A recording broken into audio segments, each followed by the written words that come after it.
Tema de aprendizagem 8. Minhas metas. Determinar a função da marca como representação da identidade da organização. Explicar a contribuição da comunicação para a gestão de pessoas da organização. Apontar a função da política e os desafios da comunicação nas organizações. Demonstrar a prática da comunicação eficiente em tempos de comunicação digital. Inicie sua jornada. Você já se deu conta de que as marcas estão presentes em nossas vidas desde o momento em que acordamos até a hora de dormirmos? Pense na costumeira e simples primeira ação que fazemos ao levantarmos da cama: escovar os dentes. Logo nos deparamos com uma marca estampada no tubo. Na sequência, tomamos um café, cuja embalagem também estampa uma marca. Pegamos o transporte para o trabalho, cujo meio também possui uma marca de fabricante ou de prestador de serviço, no caso do ônibus coletivo. Durante todo o dia, ficamos expostos a uma incontável quantidade de marcas, seja nos comerciais, nos produtos e serviços que consumimos e até ao nos referirmos a determinados produtos, tais como barbeadores que nos habituamos a chamar pela marca. Tudo isso demonstra como vivemos cercados pelas marcas e tudo isso reforça a importância da comunicação nas organizações em cumprir o seu objetivo de ajudar na construção e reputação de uma marca forte. Vamos recordar? Você se recorda dos objetivos da comunicação nas organizações? Pois bem, um deles, de forma primordial, é a construção de uma identidade da marca e associações positivas em relação à sua identidade e imagem na sociedade. Desenvolva seu potencial. Identidade da marca. Para começar, precisamos conferir o conceito de marca. Segundo Keller e Machado, 2006, marca é um nome, termo, símbolo, desenho ou uma combinação desses elementos que servem para identificar os produtos e serviços de um fabricante e diferenciá-los dos demais fabricantes. Uma marca é, portanto, um produto, mas um produto que acrescenta outras dimensões que o diferenciam de algum modo de outros produtos desenvolvidos para satisfazer a mesma necessidade. Essas diferenças podem ser racionais e tangíveis, relacionadas com o desempenho de produto da marca, ou mais simbólicas, emocionais e intangíveis, relacionadas com aquilo que a marca representa. Keller, Machado, 2006, p. 04. As marcas tiveram origem na guerra como uma forma de distinguir exércitos adversários entre si e que evoluíram como uma forma de diferenciar os produtos ou serviços ofertados por um fornecedor daqueles fornecidos por outros fornecedores. Godoy, 2010. Atualmente, as marcas representam a essência de uma organização e seu logotipo faz a representação simbólica disso, explica Godoy, 2010. Por isso, por mais simples que seja, uma marca deve conter e contar a história da instituição a que pertence. Nesse sentido, Keller e Machado, 2006, nos ensinam que a criação de uma marca de sucesso requer que todos esses elementos se misturem de maneira exclusiva e alinhados com as necessidades dos consumidores e os anseios da sociedade como um todo, stakeholders. A marca capitaneia visualmente os efeitos disso. Por esse motivo, podemos dizer que, inclusive em sua intangibilidade, o valor de uma marca pode e deve ser investigado, medido, mudado. As grandes marcas de hoje são reconhecidas como ativos das empresas, com tratamento contábil internacional baseado em avaliações constantes e monitoramento gerencial, como se fosse um gráfico da bolsa. É o intangível trabalhando para não ser tão intangível assim. Godoy, 2010, p. 27-28. O valor da marca está no papel por elas exercido. Conforme Kotler e Keller, 2006, as marcas identificam a origem ou o fabricante de um produto e permitem que os consumidores atribuam responsabilidades a eles. Além disso, as marcas facilitam a tomada de decisão na hora da compra. As marcas podem sinalizar determinado nível de qualidade. Dessa maneira, consumidores satisfeitos podem facilmente optar novamente pelo produto. A fidelidade à marca proporciona à empresa previsibilidade e segurança de demanda, além de criar barreiras que tornam mais difícil para outras empresas ingressar no mercado. A fidelidade também significa disposição para pagar um preço mais alto, normalmente 20 a 25% a mais. Ainda que os concorrentes possam reproduzir com facilidade um processo de fabricação ou um design, terão dificuldade em se equiparar às impressões duradouras formadas na mente das pessoas e organizações graças a anos de atividade de marketing e experiência com o produto. Nesse sentido, o branding pode ser visto como um meio poderoso de garantir vantagem competitiva. Kotler, Keller, 2006, p. 269. O ato de criar uma marca e dotar um produto ou serviço com uma marca denomina-se branding e está relacionado a criar diferenças. Kotler e Keller, 2006, ensinam ainda que os consumidores precisam saber quem é a marca, a que ela se presta e os motivos para comprá-la. O valor agregado pela marca a um produto ou serviço reflete-se no modo como as pessoas pensam, sentem e agem em relação à marca, bem como nos preços, na participação de mercado e na lucratividade da empresa. Isso representa o Brand Equity definido por Kotler e Keller, 2006. O que nos interessa nesse momento é conhecer essas definições básicas para que possamos verificar como as comunicações nas organizações podem contribuir para a formação da imagem da marca. Identidade da marca e da organização. A identidade da marca e da organização iniciam com a criação do símbolo ou nome que irá representá-la.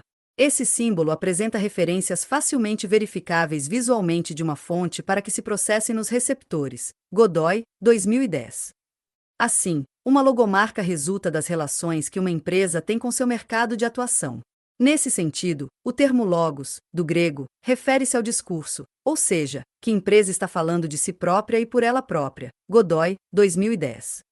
Por essa razão, o sistema de identidade visual das empresas costuma ser definido por um rígido manual de marca, que contém as normas de aplicação, as formas de uso, de cores, proporções, tipologias e padronização. Tudo para que o valor da marca e sua representação simbólica consigam transmitir sempre da mesma forma sua identidade, calcada nos valores dos sócios, nas tradições das comunidades locais e na visão de sociedade. Uma logomarca, como qualquer ato de comunicação, é uma mensagem transmitida por uma fonte, por um meio, para um receptor e sujeita a ruídos. Essas interferências naturais em toda inovação decorrem de vários fatores, do excesso de ideologia da fonte até eventuais contrafações de concorrência ou de fenômenos sociais inesperados, passando por um clássico, a contratação de um escritório de design ou uma agência de publicidade para gerar um símbolo que é a parte final de um processo estratégico, sem o devido posicionamento interno dos diversos recursos da empresa. Godoy, 2010, p. 29. Por essa razão, é fundamental que todas as atividades de comunicação nas organizações sejam alinhadas sob um planejamento estratégico da empresa e que tenham como objetivo final a construção da imagem institucional da empresa. Tomasi, Medeiros, 2009. Lembre-se do que já estudamos sobre os objetivos da comunicação nas organizações, de que a imagem institucional de uma empresa se compõe da imagem do produto e da relação com o consumidor. Nesse sentido, cabe à comunicação organizacional transmitir as crenças e os valores a todos os públicos visados pela instituição, porque a supervalorização da imagem de uma empresa deve-se, em grande parte, à sua imagem e reputação. Tomasi, Medeiros, 2009. A preocupação com a imagem da marca ganhou destaque na década de 1970, a fim de reforçar a credibilidade, confiança e respeitabilidade junto ao público. Conforme Tomasi Medeiros, 2009, a imagem se amálgama com a identidade institucional para tornar-se um diferencial. De tudo que foi dito, é de se concluir que a imagem ou identidade de uma empresa é um bem valioso, o mais valioso de uma organização, e que os profissionais de comunicação são responsáveis pela construção dessa imagem, seja com ações dirigidas ao público interno, sejam dirigidas ao público externo. Dessa forma, desenvolve-se a crença de que são os profissionais de comunicação os responsáveis pela existência da empresa no mundo comandado pela imagem. Tomasi, Medeiros, 2009, p. 84. Como fazer isso na prática?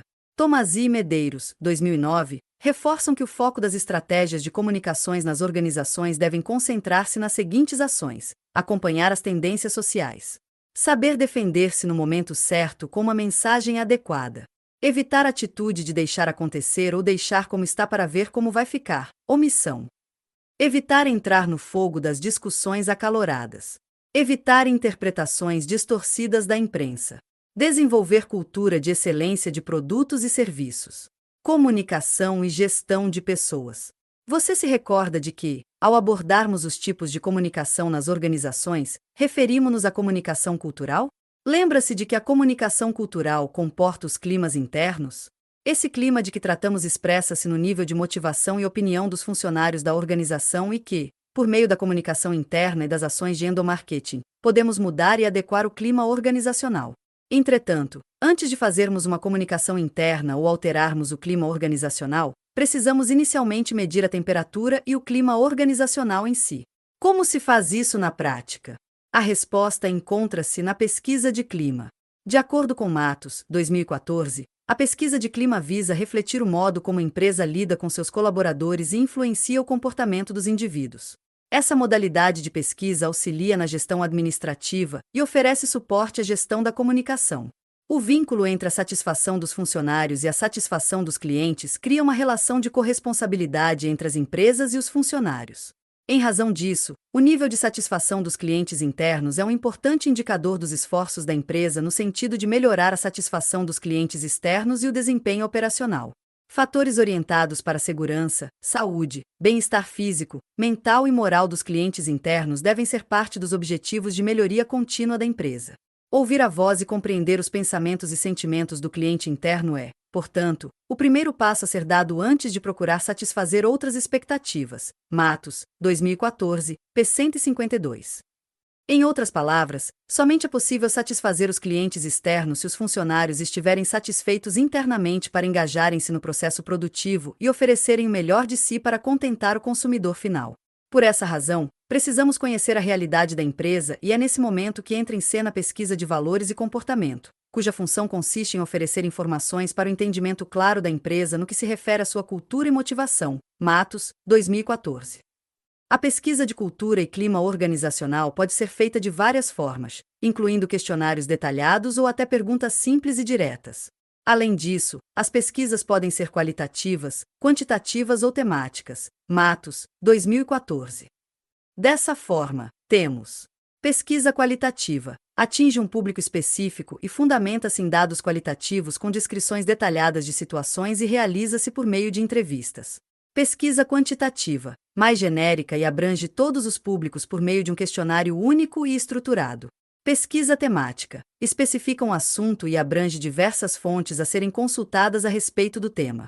Ao elaborar uma pesquisa de cultura e clima organizacional, Matos, 2014, defende a necessidade de seguirmos os seguintes passos: definição dos aspectos de maior interesse para a indicação dos temas a serem abordados nas perguntas.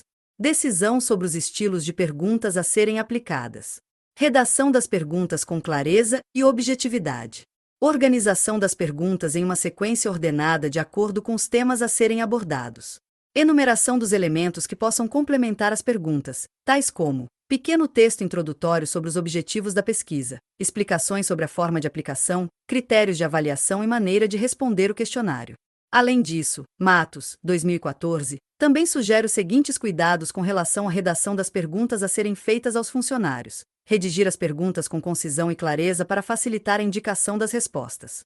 As perguntas devem estar diretamente associadas aos objetivos da pesquisa. Evitar a utilização de palavras confusas e termos técnicos desconhecidos dos pesquisados. Evitar a formulação de duas questões em uma só pergunta. As perguntas não devem refletir a opinião do pesquisador ou posição da empresa. Deve-se criar ambientes tranquilos para a aplicação da pesquisa. A interpretação das respostas deve seguir critério rigoroso de normatização para não haver interpretação duvidosa. A partir dos resultados obtidos na pesquisa de cultura e clima organizacional, o gestor de comunicação poderá planejar o desenvolvimento de comunicações internas e endomarketing para alterar ou reforçar o engajamento dos funcionários. Comunicação e cultura organizacional. Ao descobrirmos os valores e sentimentos do público interno, identificaremos a cultura e o clima existente na organização. Isso fornecerá as bases para as atividades de comunicação a serem desenvolvidas pela organização junto aos funcionários. Para começar, precisamos diferenciar os termos cultura e clima. O termo cultura expressa aquilo que é produzido pela inteligência humana. De acordo com Ferreira e Malheiros, 2016, a cultura pode ser percebida nos costumes, sistemas, leis, religião, artes, ciências, crenças, mitos, valores morais e tudo aquilo que atinge o sentir, o pensar e o agir. Assim, a cultura engloba os padrões de pensamentos, sentimentos e comportamentos como resultado da aprendizagem ao longo da vida de cada indivíduo e também se torna coletiva ao ser compartilhada no ambiente social. Ferreira, Malheiros, 2016. Dessa forma, a cultura influencia não apenas o comportamento das pessoas, mas também a comunicação existente na organização. Da mesma forma, a própria comunicação também influencia a cultura interna da organização. A cultura organizacional, portanto, refere-se ao padrão compartilhado de crenças, suposições e expectativas dos membros da organização e à maneira de perceber a organização, suas normas, papéis, valores e ambiente. Ferreira, Malheiros, 2016. Essa definição costuma ser expressa também por uma analogia com o iceberg, segundo a qual a parte visível do iceberg representa os aspectos visíveis e formais e abaixo da superfície do iceberg estão contidos os aspectos ocultos e não formais. Isso é mais facilmente visualizado na figura 1. Aspectos formas visíveis. títulos e descrições de cargo, objetivos e estratégias, tecnologia e práticas operacionais, políticas e diretrizes de pessoal, métodos e procedimentos, métodos de produtividade física e financeira. Componentes visíveis e publicamente observáveis, orientados para aspectos operacionais e de tarefas. Aspectos em formas invisíveis, padrões da influenciação e de poder, percepções e atitudes das pessoas, sentimentos e normas de grupos, crenças, valores e expectativas, padrões de integração informais, normas grupais, relações efetivas. Componentes invisíveis e ocultos, afetivos e emocionais, orientados para aspectos sociais e psicológicos. A cultura pode ser compreendida em 3 níveis, que são explicados por Ferreira e Malheiros, 2016. Artefatos. Nível mais superficial e perceptível, tais como organograma, arquitetura física, políticas e diretrizes, documentos públicos, rituais de integração, padrões de comportamento e vestuário das pessoas. Valores compartilhados. São a razão pela qual as coisas são feitas. São difíceis de serem vistos e manifestam-se pelas conversas ou análise de documentos formais. Pressuposições básicas ou inconscientes. Representam o nível mais profundo e oculto da cultura e compõem-se pelas crenças inconscientes, percepções e sentimentos. Além da cultura e seus elementos, existe nas organizações o clima organizacional. Ele pode ser definido como a percepção da atmosfera da organização e impacta a satisfação com o trabalho e as internações entre os grupos. Ferreira, Malheiros, 2016. O clima está mais relacionado com as condições de trabalho fornecidas pelas organizações, e dependendo do grau de falta de condições, são capazes de provocar as faltas dos funcionários, a rotatividade e outros problemas de afastamento do trabalho. Nesse sentido, Tomasi e Medeiros, 2009, reforçam a necessidade de a comunicação interna trabalhar com esses elementos a fim de conquistar a felicidade das pessoas no trabalho e relações interpessoais satisfatórias que favoreçam a consecução da qualidade total nos produtos e serviços. Daí a importância de se realizar ações de comunicação interna como forma de disseminar uma cultura de trabalho, baseada em valores, e da qual podem sair campanhas, como datas comemorativas, personagens ou líderes, as histórias e a etiqueta ou código de conduta. Cultura e clima organizacional são complementares, sendo que a cultura é a causa e o clima é a consequência. Ambos se relacionam diretamente e podem ser alterados pela comunicação cultural. Mas não é só nesses aspectos que a comunicação se manifesta, como estudaremos na sequência. Comunicação, liderança e processo decisório. A cultura e o clima organizacional influenciam e são influenciados pela comunicação, como acabamos de aprender. Mas a comunicação também se faz necessária e presente na liderança e na comunicação das decisões tomadas pelos líderes das organizações. Dessa forma, precisamos inicialmente definir o termo liderança. Segundo Ferreira e Malheiros, 2016, a liderança compreende o processo de exercer influência sobre uma pessoa ou grupo de pessoas com o objetivo de conseguir a realização de um objetivo. Note que isso está diretamente relacionado à definição de comunicação que já estudamos. Afinal, a comunicação visa tornar comum uma ação com a finalidade de persuadir os interlocutores. Por essa razão, a comunicação costuma ser um dos fortes traços dos líderes. Afinal, é por meio da comunicação que o líder exerce sua liderança e influencia um grupo em direção ao alcance de um determinado objetivo. A liderança eficaz pode ser explicada com base em 3 teorias. A primeira estabelece os traços de personalidade universais que os líderes apresentam em uma frequência maior que os não líderes, teoria dos traços. A segunda explica a liderança em termos de comportamento, teorias comportamentais, e a terceira aborda modelos contingenciais, teorias contingenciais, nos quais a situação em que o líder se encontra é um fator decisivo na forma como ele lidera. Ferreira, Malheiros, 2016, SP. É o líder quem toma as decisões ou faz com que as decisões sejam cumpridas e os objetivos da organização alcançados. Nessa linha de raciocínio, Ferreira e Malheiros, 2016, explicam que a tomada de decisão é o processo cognitivo de escolher um plano de ação dentre as várias alternativas possíveis para uma determinada situação, como resume a imagem seguinte.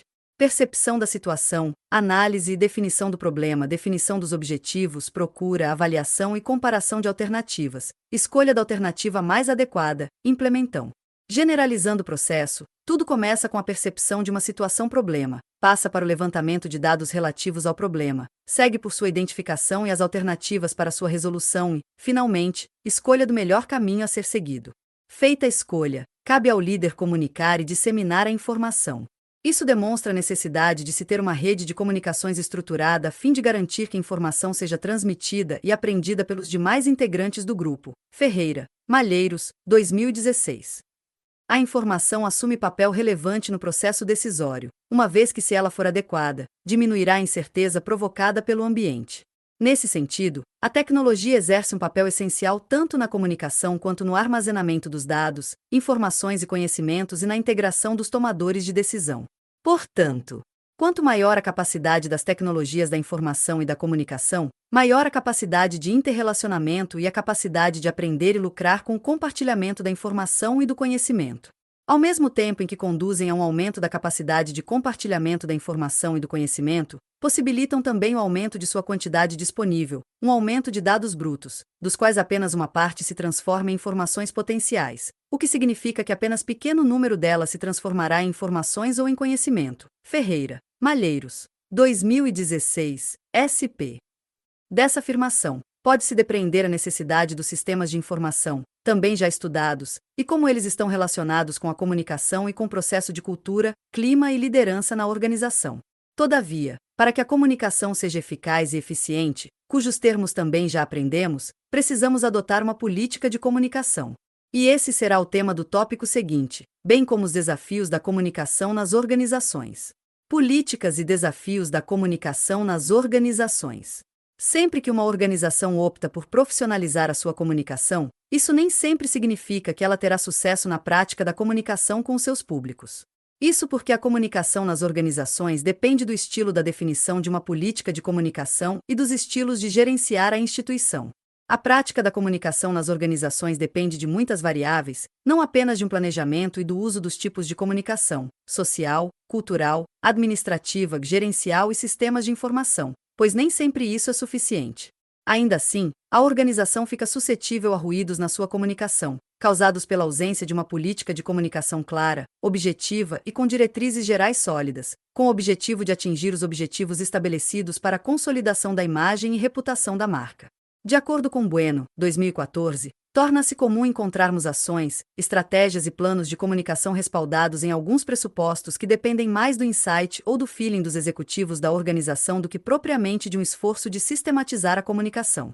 Por isso, é difícil encontrar, ainda hoje, exemplos reais de políticas de comunicação efetivamente traçadas e que não estejam apenas na cabeça dos executivos, mas devidamente escritas, documentadas, que sirvam de referência para o trabalho de comunicação de uma organização. Bueno, 2014, p. 123. Aprofundando. O termo insight refere-se a um estalo ou uma ideia que vem à luz em um determinado momento. O termo feeling designa um sentimento intuitivo ou um pressentimento a respeito de alguma coisa. Por política de comunicação, o autor define como um processo articulado de definição de valores, objetivos, diretrizes, normas e estruturas, cuja finalidade consiste em orientar o desenvolvimento de ações, estratégias e produtos de comunicação para a organização. Bueno, 2014. Em complemento a essa definição, Matos, 2014, reforça que a política de comunicação materializa a disposição da empresa em consolidar as suas ações integradas a estratégias de comunicação, voltadas para os ambientes interno e externo. A partir da política de comunicação, ambos os autores entendem ser possível estabelecer um diálogo e uma interação com os variados públicos, tais como funcionários, consumidores, mercado e a sociedade em geral. Essa é uma forma consistente de a empresa assumir a comunicação como função estratégica, integradas ao processo de tomada de decisões. Com essa iniciativa, a empresa define procedimentos a serem observados por todo o seu corpo funcional, sinalizando a sua disposição para tornar transparente quais são os seus objetivos, metas, missão e planos de ação. A organização transparente está aberta ao diálogo. Isso significa que ela se empenha tanto em falar quanto em ouvir, estabelecendo canais permanentes com seus públicos e buscando sempre se adequar às novas demandas e desafios. Matos, 2014, p. 172. Essa política de comunicação deve estar consolidada e documentada e ser de conhecimento de todos os escalões da organização, inclusive dos públicos externos a ela, para que possa servir de referência obrigatória para o trabalho de comunicação. Bueno, 2014. O documento Síntese da Política de Comunicação refere-se ao compromisso que a organização assume no sentido de promover o melhor relacionamento com todos os seus stakeholders. Bueno, 2014. É importante destacar que a política de comunicação difere do plano de comunicação. O plano de comunicação apresenta características práticas e operacionais da comunicação nas organizações, com objetivos e metas a serem cumpridos em um determinado período. Por sua vez, a política de comunicação está acima do plano de comunicação por balizar a sua elaboração. Segundo Bueno, 2014, a política de comunicação está focada em ações concretas para o cumprimento de determinados objetivos. A política de comunicação é, em princípio, datada, ou seja, ela está umbilicalmente vinculada ao seu tempo e, portanto, precisa ser continuamente atualizada. Algumas organizações acreditam que é possível manter, sem ajustes necessários, a política de comunicação por um longo tempo, ignorando as alterações drásticas ocorridas no mercado e no próprio universo da comunicação nos últimos anos. Bueno, 2014, p. 126. O não preenchimento dessas condições solidamente estabelecidas na política de comunicação costuma ser o motivo de falhas na comunicação das organizações, acredita Matos, 2014, pois dela dependem a fidelidade, a credibilidade, a habilidade e a linguagem da comunicação. Dessa forma, Matos, 2014, reforça o caráter estratégico da política de comunicação com a função de definir procedimentos gerais e ações voltadas para o fluxo de informações internas e externas capazes de contribuir efetivamente para a construção e a identidade da marca. Para atingir seu objetivo, a política de comunicação deve ser indissociável do processo de gestão da instituição e incorporar a proposta da diversidade cultural e da responsabilidade social em sua plenitude e assumir, definitivamente, a comunicação como estratégica. Bueno, 2014. Para ganhar esse caráter estratégico, Matos, 2014, afirma que os objetivos da política de comunicação devem ser definidos seguindo a orientação de criar e manter fluxos de comunicação, informação e influência recíproca entre empresa e seus diversos públicos. Entretanto, como fazer para elaborar na prática uma política de comunicação? Quem nos oferece um roteiro para a construção de uma política de comunicação é Bueno, 2014, cujas etapas estão sintetizadas na sequência. Primeira etapa: fixação de conceitos, objetivos, valores e princípios, que devem estar absolutamente claros e expressar fielmente a cultura da organização. Segunda etapa: listar obrigatoriamente os públicos da organização, de forma a buscar também conhecer mais precisamente os seus perfis e o nível de interação e importância de cada um deles para a organização.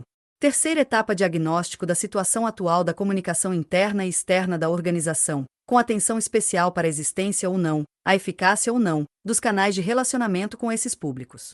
Quarta etapa: elaboração do documento síntese que consolidará as informações, conceitos, valores, diretrizes gerais e específicas, indicando inclusive instâncias administrativas que zelarão pela sua implementação, controle e atualização permanente. Quinta etapa: depois de definida e aprovada, a política de comunicação deve ser amplamente divulgada para todos os elementos da organização. Sexta etapa: será preciso ter em mente que a política de comunicação deve merecer avaliação permanente, com o objetivo de realinhá-la ao longo do tempo, em função de mudanças ocorridas na própria organização, no mercado ou até no universo da comunicação. De acordo com Bueno, 2014, a formulação de uma política de comunicação deve obedecer também a uma metodologia específica. Inicialmente, ele recomenda a contratação de um consultor ou uma consultora externa especializada em comunicação nas organizações. Além disso, os executivos da organização deverão ser engajados no processo de elaboração, uma vez que a política incorpora a missão, a visão e os valores organizacionais e tudo precisa estar alinhado, padronizado e uniforme para evitar ruídos. Bueno, 2014. Outros passos importantes na metodologia de contratação da política de comunicação são uma avaliação da imagem da organização por meio de uma auditoria de imagem com o uso de técnicas qualitativas e quantitativas.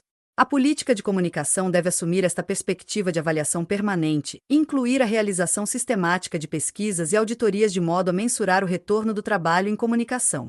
Somente com essa proposta moderna ela poderá dispor de indicadores suficientemente precisos que permitam aos seus executores coordenadores propor reposicionamentos e definir ações e estratégias para subsidiar os planos de comunicação a serem desenvolvidos após a implementação da política. Bueno, 2014, p. 134.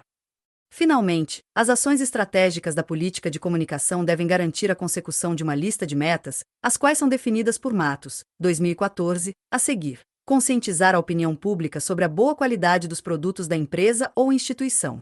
Criar um ambiente interno motivador à produtividade. Fortalecer a credibilidade das informações veiculadas pela empresa. Obter noticiário favorável. Obter reconhecimento positivo e boa vontade junto aos diversos setores formadores de opinião pública. Abrir e manter canais de comunicação com a mídia. Favorecer a imagem pessoal e da gerência, que se tornam a personificação da empresa, cuja imagem pública mescla-se com a imagem de suas lideranças executivas. Em resumo, a principal razão para a elaboração e a manutenção de uma política de comunicação pode ser traduzida em um provérbio milenar chinês que diz: se não mostrares o que és, permitirás que pensem o que não és. A forma como a organização pretende se mostrar para dizer quem ela é para a sociedade será muito influenciada pelo estilo de gestão e das lideranças que dirigem a organização. E esse é o tema que debateremos na sequência do tópico: Desafios da comunicação organizacional. Conforme acabamos de estudar sobre política de comunicação, a sua elaboração exige o engajamento das diretorias, dos executivos e dos gerentes para que se possa alinhá-la com a missão, a visão e os valores da organização. Diante disso, podemos afirmar que a política de comunicação reflete, em boa parte, o estilo gerencial e a forma de conduzir a organização por seus diretores, executivos e gerentes e a forma como eles se relacionam uns com os outros e com os demais públicos. Essa afirmação também é corroborada por Siqueira, 2014, que reconhece o equívoco de grande parte das pessoas de atribuir à comunicação os obstáculos enfrentados pela própria organização. Embora o diagnóstico possa parecer unânime e correto, Siqueira, 2014, afirma que existe um equívoco em confundir causa e efeito. Na visão dele, a comunicação deficiente sintoma e sua causa reside no estilo gerencial praticado por executivos, gerentes e supervisores da organização. O clima de comunicação do gerente com sua equipe de trabalho não é determinado apenas pelas políticas e normas praticadas pela organização, mas também pela maneira, muitas vezes sutil e inconsciente, de como o gerente percebe o comportamento do ser humano na situação de trabalho individual e coletivo. São poucos os gerentes que chegam a formular com nitidez a maneira como veem as pessoas na situação de trabalho. Quando chamados a isso, eles adotam uma posição sobretudo contraditória. Muitos afirmam que as pessoas que cooperam com eles são responsáveis, enquanto as que competem com eles são oportunistas. Isso releva um preconceito, pois estabelece uma predisposição distinta para cada indivíduo e estratifica a dualidade e até a pluralidade da natureza humana. Siqueira, 2014, p. 38-39. Esses fatores decorrem da racionalidade e da sentimentalidade inerentes aos seres humanos e que acabam por interferir diretamente na forma como as pessoas conduzem os negócios e exercem suas atividades profissionais em uma organização. Isso porque as dimensões da gestão empresarial constituem-se em peças de uma única engrenagem. Assim, as concepções de seus dirigentes sobre o comportamento dos recursos humanos a seu dispor formam a cultura prevalecente na organização. Siqueira, 2014. Além disso, o mundo contemporâneo e as atividades empresariais são dinâmicos e estão em constante mudança. Quanto maior o grau de mudança, maior a necessidade de planejamento, a fim de manter a competitividade da organização. Essa necessidade de planejamento torna-se ainda mais latente ao lembrarmos que maiores níveis de incerteza carregam em si a probabilidade de que as soluções atuais não sejam necessariamente as que melhor funcionarão no futuro. Nesse sentido, Siqueira, 2014, entende que os executivos das organizações devem ser capazes de controlar as suas forças emocionais e conscientizar-se quanto aos pressupostos que determinam seu próprio comportamento e, consequentemente, da organização. As pessoas estão cansadas de fingir e de representar. Anseiam por uma comunicação autêntica e aberta. Querem influenciar o conteúdo de seu trabalho e o desempenho de sua organização. Querem uma oportunidade para contribuir. Exigem independência e autonomia e esperam ser recompensadas. São motivadas pelo prazer que o seu trabalho lhes proporciona e esperam respeito e compreensão em virtude de suas necessidades de autodesenvolvimento. Querem uma oportunidade para aprender, mudar e crescer. São atraídas por situações de trabalho em que haja abertura e confiança, franqueza e autenticidade. Querem participar, integrar o time que vence e desejam colaborar, sentir-se importantes e reconhecidas. Desejam uma lógica de argumentação rígida, franca e transparente. Siqueira, 2014, p. 42. Uma forma de alinhar a identidade pessoal dos executivos com a identidade e a forma de a organização comunicar-se com seus públicos reside na capacidade das pessoas que dirigem a instituição de aprender a administração suas autoconcepções e autoimagens. Segundo Siqueira, 2014, o primeiro passo para um processo mais eficaz de comunicação empresarial se dá com o desenvolvimento individual. Pois é o indivíduo que incorporará um novo significado para sua vida e também para a forma como conduz seus negócios. Conforme já estudamos, a comunicação nas organizações também deve ser encarada como uma característica dos líderes e dos processos de tomada de decisão, com o objetivo de alcançar os resultados almejados. Dessa forma, Siqueira, 2014, recomenda que as lideranças sejam capazes de identificar e diagnosticar os motivos que embasam seu comportamento para se tornarem mais objetivos em sua atuação como líderes e tomadores de decisões para a consecução de resultados. Para tanto, os diretores, os executivos e os gerentes devem desenvolver a habilidade de compreender as diferenças e as similaridades entre os seus colaboradores, além de criarem amizade, colaboração, eficácia e sinergia entre todos os envolvidos. Siqueira, 2014. A tomada de consciência a respeito do estilo de liderança e o desenvolvimento das habilidades gerenciais são essenciais para a superação das dificuldades organizacionais e para a eficácia gerencial e, consequentemente, para a eficácia da comunicação na organização. Quando a confiança mútua na integração de cada um para a consecução dos objetivos coletivos e no compromisso com o processo de solução dos problemas e se os objetivos são realistas em termos dos recursos que existem no grupo e da sua possibilidade de atingi-los, o desempenho da equipe poderá alcançar resultados muitas vezes superiores à soma das competências individuais de seus membros, obtendo-se a tão desejada sinergia. Siqueira, 2014, p. 53. Em síntese, será por meio da comunicação que a organização poderá alcançar a excelência, pois é a linguagem, a comunicação e a interação humana que fazem o cotidiano das organizações e isso precisa estar expresso na política de comunicação e nas ações e práticas de comunicação. Comunicação na era digital. A evolução dos meios digitais e o uso crescente das mídias sociais pelas pessoas mudaram a forma como as organizações se comunicam com seus públicos. Em nosso cotidiano, habituamo-nos ao uso das tecnologias para nos comunicarmos, seja por aparelhos celulares, smartphones, ou por computadores, tablets e notebooks. Todos esses equipamentos oferecem recursos de comunicação ou redes sociais para interação via internet. Mas você já reparou como isso alterou nossas relações? É por essa razão que Ferreira e Malheiros, 2016, adotam o termo era digital para o período em que estamos vivendo e que se caracteriza pelo uso da informática, da internet e da capacidade criativa de trabalho. As tecnologias digitais ganharam força a partir da década de 1980, com o advento da microinformática e dos primeiros computadores compactos para uso pessoal, de baixo custo e com facilidade de manuseio. De acordo com Ferreira e Malheiros, 2016, a informatização começou na década de 1960 como suporte para a comunicação ágil e a segurança de dados sigilosos no período da Guerra Fria entre Estados Unidos e União Soviética. Inicialmente, essas tecnologias eram restritas ao uso das forças militares, como uma necessidade daquele contexto de um mundo dividido entre o lado oriental comunista e o ocidente capitalista. Porém, isso mudou a partir da década de 1990. Começamos a observar uma significativa expansão na utilização dessas tecnologias, principalmente as voltadas para a informação e comunicação, provocando mudanças importantes na forma como as pessoas se comunicam, produzem e disseminam informações. Essas mudanças na forma como nos relacionamos são tão importantes que alguns autores falam que vivemos em uma cultura digital. Com isso, quer-se dizer que a facilidade de nos comunicarmos transformou drasticamente aspectos importantes da nossa cultura. Ferreira, Malheiros, 2016, SP. Como consequência natural desse processo de mudança nos relacionamentos humanos na sociedade, as tecnologias de informação e comunicação, TIC, passaram também a ser utilizadas pelas organizações.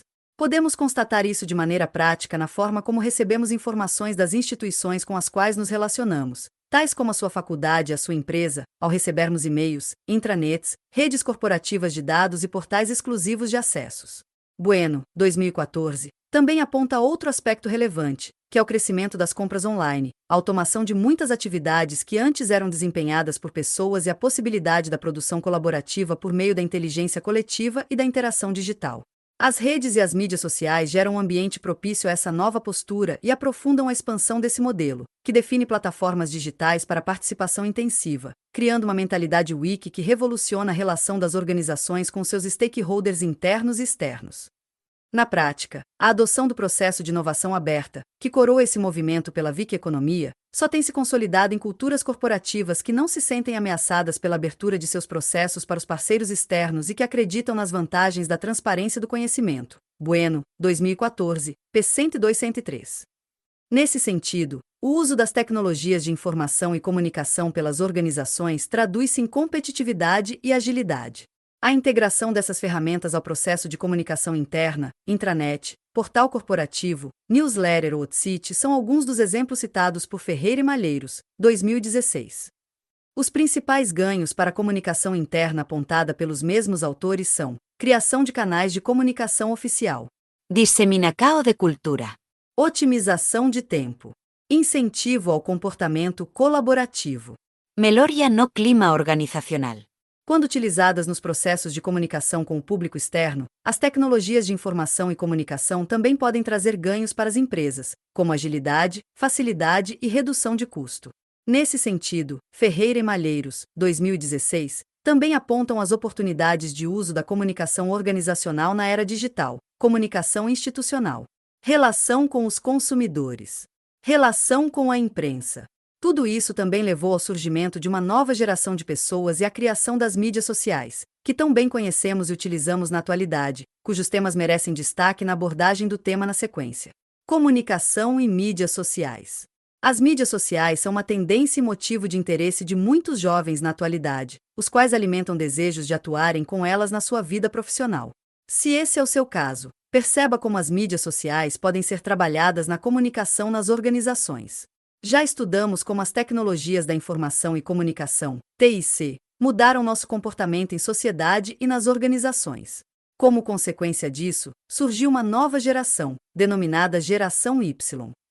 Essa geração pode ser caracterizada pelas pessoas nascidas entre os anos de 1980 e 1999, que trabalham para viver e não vivem para trabalhar, não se apegam às empresas quando estão insatisfeitos e para os quais os aspectos sociais do trabalho são importantes para sua realização profissional. Bueno, 2014.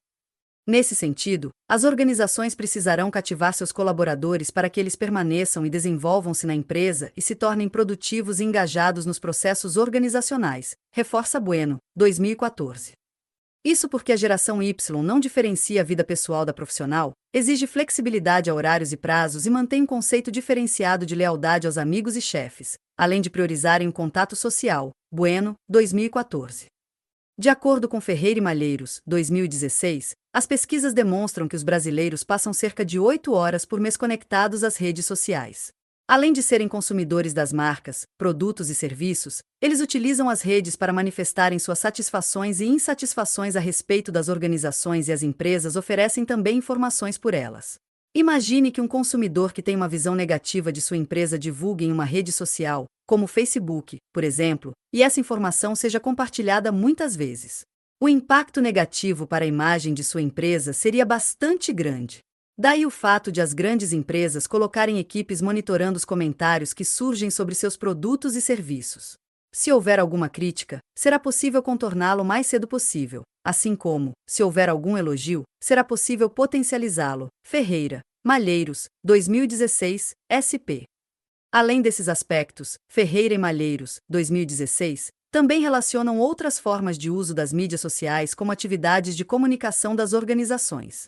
São elas: divulgação dos produtos e serviços da empresa, realização de campanhas promocionais, acompanhamento da imagem corporativa junto aos consumidores, observação das tendências do mercado, conhecimento sobre os clientes, fidelização dos clientes, envolvimento do público-alvo de acordo com a intenção da organização. Já com relação ao público interno, as mídias sociais também podem e devem ser utilizadas pelas organizações. Conforme Bueno, 2014, muitas organizações tentam impedir o acesso dos jovens às redes sociais no horário de expediente, gerando frustração e insatisfação nos funcionários. Com isso, o autor recomenda que os líderes das organizações adotem um perfil menos autoritário, mais colaborativo e menos centralizador e utilizem a comunicação como instrumento para alcançar os objetivos organizacionais. As mídias sociais e o perfil particular dos jovens no mercado de trabalho estão revolucionando esse mercado e demandam uma nova proposta de comunicação interna, de liderança e de relacionamento entre os funcionários em uma organização. Este novo cenário, que parece reversível e que ganha cores ainda mais acentuadas com os novos sistemas de compartilhamento de informações e a comunicação móvel, indica a necessidade urgente de se revisar o conceito de controle e, sobretudo, de se pensar novas formas de construir os relacionamentos. Bueno, 2014, p. 113 e 114. Portanto, o uso das tecnologias de informação e comunicação torna-se essencial tanto para os públicos interno quanto externo de uma organização. Mas se, por um lado, a agilidade e a rapidez das comunicações na era digital trouxeram ganhos, por outro também podem comprometer o alcance dos objetivos organizacionais. Os efeitos positivos e negativos apontados por Ferreira e Malheiros, 2014, são comparados no quadro 1.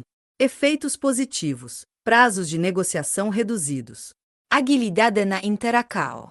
Aumento no volume de operações.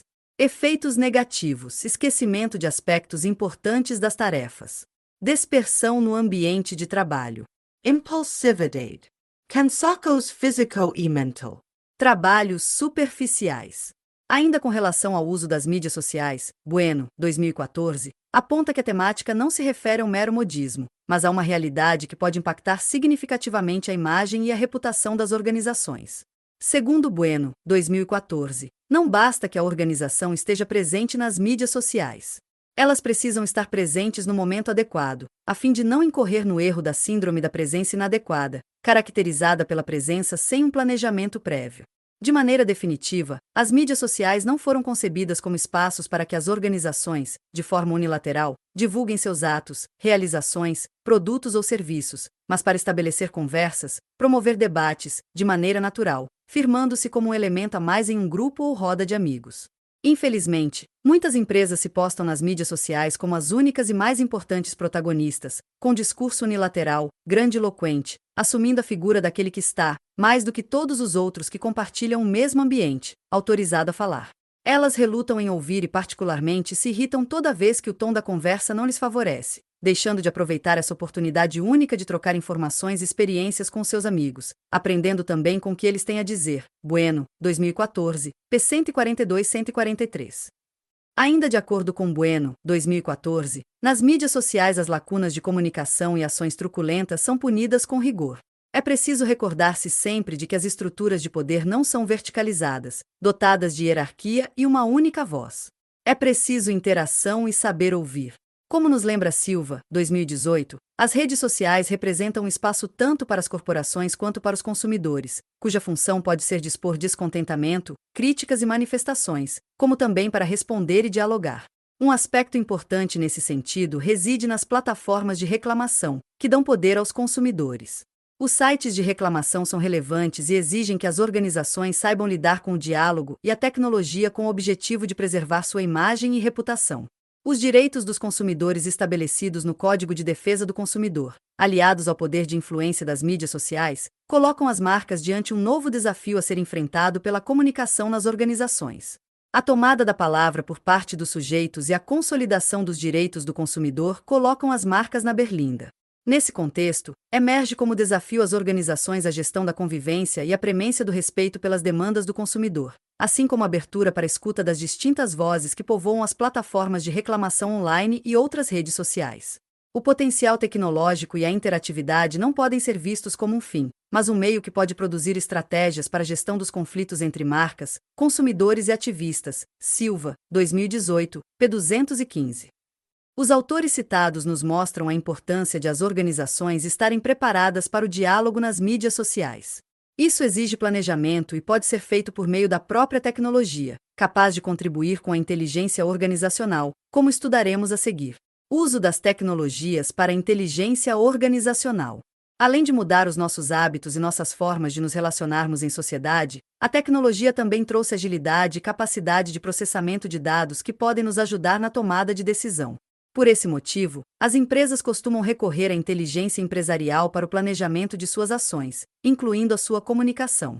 Nesse sentido, Ferreira e Malheiros, 2016, nos ensinam que o termo inteligência se refere à capacidade de o ser humano de conhecer, compreender e aprender. Esse mesmo conceito pode ser utilizado pelas organizações para construir a sua inteligência empresarial. Por inteligência empresarial, Ferreira e Malheiros, 2016, entendem como a capacidade de a organização conhecer, compreender e aprender constante e progressivamente, monitorando o ambiente em que se insere e adaptando suas estratégias competitivas.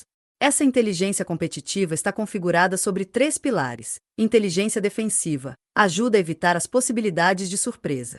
Inteligência passiva, preocupa-se em avaliar o desempenho da organização e apoia as ações de planejamento e controle.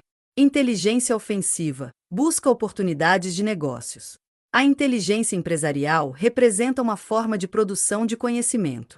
A inteligência nas organizações corresponde à habilidade de a organização lidar com os fatores incontroláveis do ambiente externo, concorrentes, clientes, tecnologia, políticas governamentais, situação geopolítica e fatores econômicos.